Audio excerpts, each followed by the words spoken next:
I'm doing a PhD in molecular and cellular medicine. So in Kenya shillings, I would pay about 45 million Kenya shillings. I'm in the Kennedy Trust Prize scholarship. Yeah. But I am also affiliated with the Africa Oxford Initiative, which also funded part of my logistics coming to the UK. Okay. Welcome to Sheks TV. So today I'm here in Oxford and I have got someone very special. She is doing a PhD in molecular biology. Welcome to Sheks TV. But before the whole thing that we're going to talk about what you're doing here in Oxford, what's your name and where in Kenya do you come from? Thank you. My name is Lina Akinyo Chieng from Kenya, of course. This is my evidence. I come from Siaya County, from a town called Ugunja. So what exactly are you doing in the UK? So I'm here for my studies. I'm doing a PhD in molecular and cellular medicine. Yeah, I'm in my first year, so 3 more years to go. Oh yeah, so Yes. it takes a whole 4 4 years. Okay. Become another degree, undergrad, yes. Okay. Yeah. And how much money do you pay for this degree? But I know earlier you had told me that you are under a scholarship. But if you are paying this for yourself, how much money would it take? Yeah, so I'm on a scholarship, but I did my calculations. So in Kenya shillings, I would pay about 45 million Kenya shillings. Is that per year or for the entire program? I think that's for the entire program. Oh, okay. Yes. So for 4 years, that comes to around 10 point something million per year. Does that include your accommodation and your upkeep in the UK? Not at all. That is just the tuition fee. Yes. So accommodation, that's separate. Research fee, that's separate, because I also spend a lot of money on my research. Yeah. And there's a specific budget allocated for that. I'm not very certain how much it is, but I know there's an amount set up that I need to use per year for my research. Yeah. There's also an amount that is separate that I need to use to attend conferences. Wow. So cumulatively, it's quite a lot of money. Would it double? Maybe not double, but maybe slightly above 60 or 70 million. Okay. Yes. So Yes. basically, if someone is wants to come and do that PhD in the UK, they've got to have deep pockets. Oh yes, absolutely. Okay. Yeah. Yeah. Let's go back to now how you're funding your studies. You've got a scholarship. Yes. What scholarship is this first? I'm in the Kennedy Trust Prize scholarship.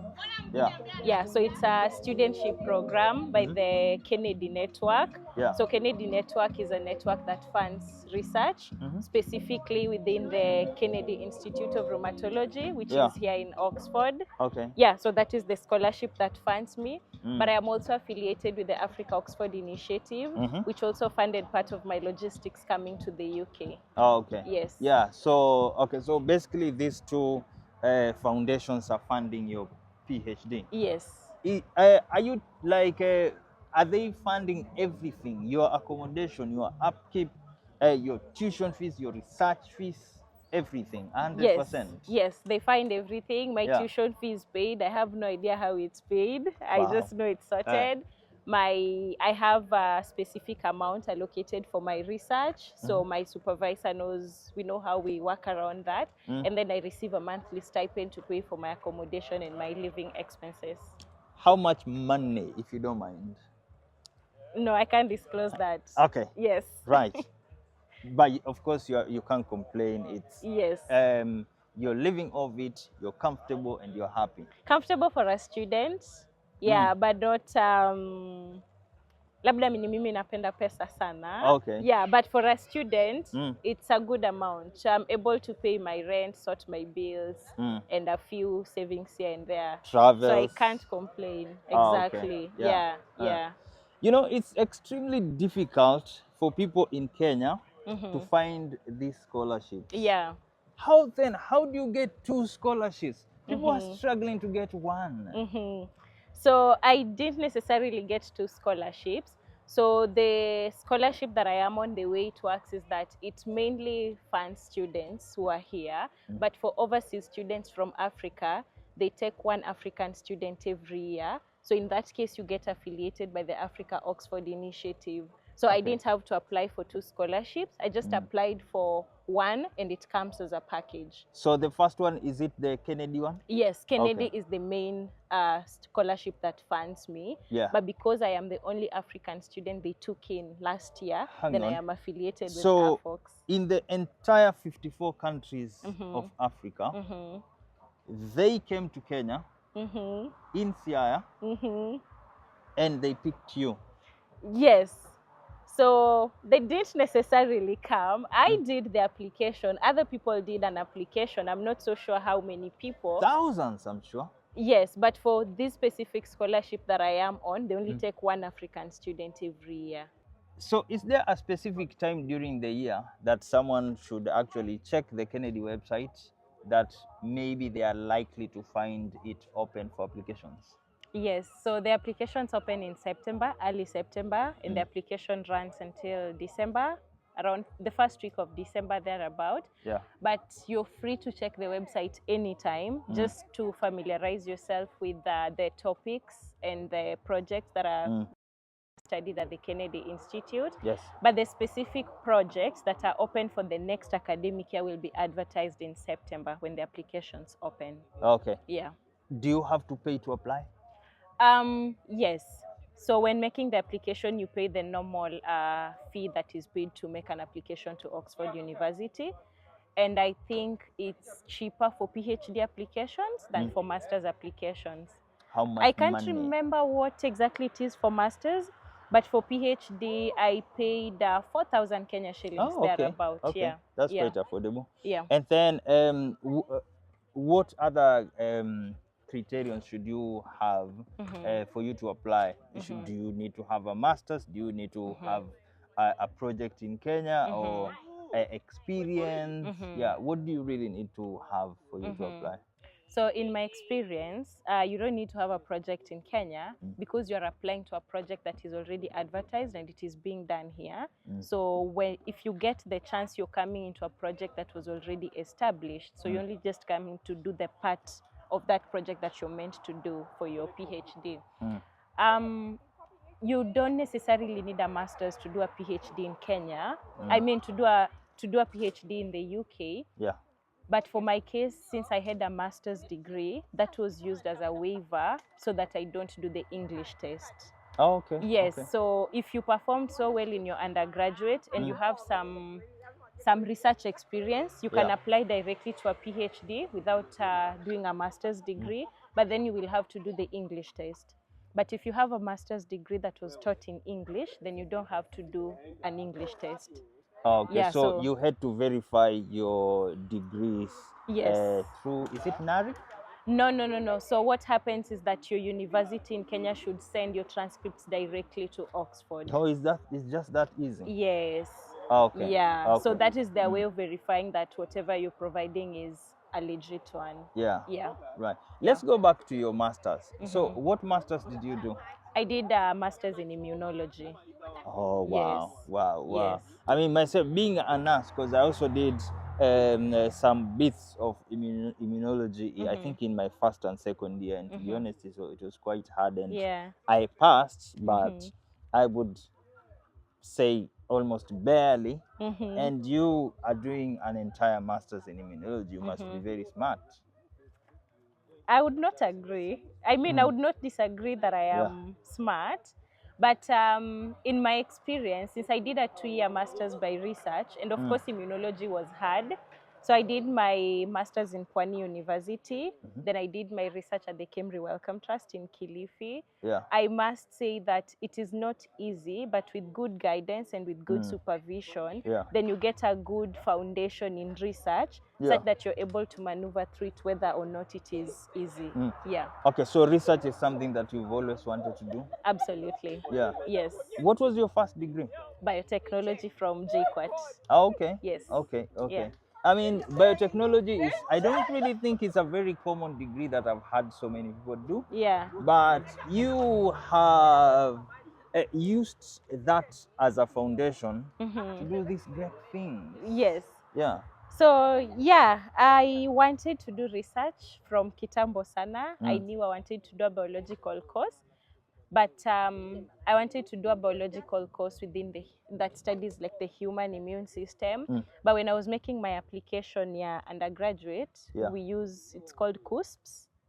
Okay. Yes, okay, yes. Okay. So when I was making my application, I was not very certain which exact course I should go for. Yeah. But I had an idea what biotechnology entails, so I went for biotechnology. Yeah. You have just mentioned KUCCPS. Yes. I can almost guess how old you are because I went to university through JAB. I mean, how long has it taken you to do the degree up to PhD? And how long ago did you actually complete your bachelor's degree? I'm very interested in knowing that. I completed my undergrad like 4 years ago. I graduated in 2022 December. Wow. Then I started my master's a year later in September of 2023. I finished my master's last year in September and I started my PhD immediately. Have you ever worked? Yes, for 8 months, but in project management, not in science-related stuff. Okay. Yes. Yeah. I mean, to be honest, would you say, because I'll guess this, a lot of students in Kenya who are doing degrees, they, and probably your biotechnology degree, they end up without jobs and without masters or anything. For your case, was it a case of knowing someone who knows someone, or you had money to take you to the masters and all those processes, or was it just hard work, or was it luck? I would say it's hard work and luck. I didn't know anyone. I didn't have the money to pay for all the degrees that I wanted to do. Yeah. So it's purely hard work and having people who believe in me and people who give me good mentorship and good guidance. I think that is what has helped me to be able to do my PhD at this age. What was I going to say? I lost my train of thought. But purely hard work and luck. Oh, the thing that I was going to say is when you get a chance to do something, I am a Gen Z and I know how Gen Z is out here. Their work ethic is a bit different from millennials. But anytime I'm given a chance to do something, I do the best that I'm supposed to do. And I deliver on what I am supposed to deliver. So that has helped me to be in a good position whereby anyone I have worked with before, they know for sure that Lina works and Lina delivers. Absolutely. And even when I needed recommendation because I needed 3 recommendations to come here, I got very good recommendations from my previous supervisors. Okay. Yeah, so hard work, luck, and just do your job, do your work. Okay, now as we finish this interview, what are the prospects for your PhD? Yeah, so ideally I'm supposed to finish my PhD by end of 2029. So ideally graduate in 2030. And what I'm looking forward to is to do research. I really want to do research back in Kenya. I don't mind spending a short time here doing research here, but eventually I want to go back and do my research back in Kenya because that is the foundation that I had. And also when we come here to train, we don't just train so that we build these other economies. We train so that we can take the knowledge back home. Okay. So I would want to go back home to do that. But the other prospect that I have is to do some work within the industry, biotech and pharmaceutical industries, which I understand we do not have so many of them back at home, and we do have some here. So I would also like to just have like a little bit of experience of that here and eventually just go back home. Do you think after educating you for 4 years, you told me about your project in IBD, being a nurse, I know what kind of a problem that is in this country. Do you think they will let you go? I don't know. No one is really holding me because I have the choices to make for myself. So I think eventually I will have to decide which opportunities I want to pursue. Where are the opportunities? And I will have to make the decision by myself because I don't have anything tying me to the UK that after training for 4 years, you have to stay here because within the research community, research is very wide and you don't tie someone to a specific place or a specific field. The most important thing is to do the capacity development, have them gain the skills, and then allow them to explore the skills in whichever way they want to. So if I want to go do my research back in Africa, that's open for me. If I want to stay here and do the research here, that's also open for me. So no one is really going to tie me to do something that I do not want to do. And I think as an individual, I also understand where best my impact would be. So I would want to do something that is impactful, because watu tunaambiwa ukisomesha mtoto umesomesha kijiji. So masomo yangu haifai kuwa inanisaidia tu peke yangu, it should impact someone else. So I need to identify what areas of impact are there for me and I will go back there. Yeah. Can never be explained any better. Ladies and gentlemen, that is Lina. She is a student, a PhD student in one of the oldest universities in the world. The best one university. of the best universities in the world, Oxford University. Make sure that you're subscribing, like, and share with your friends and family.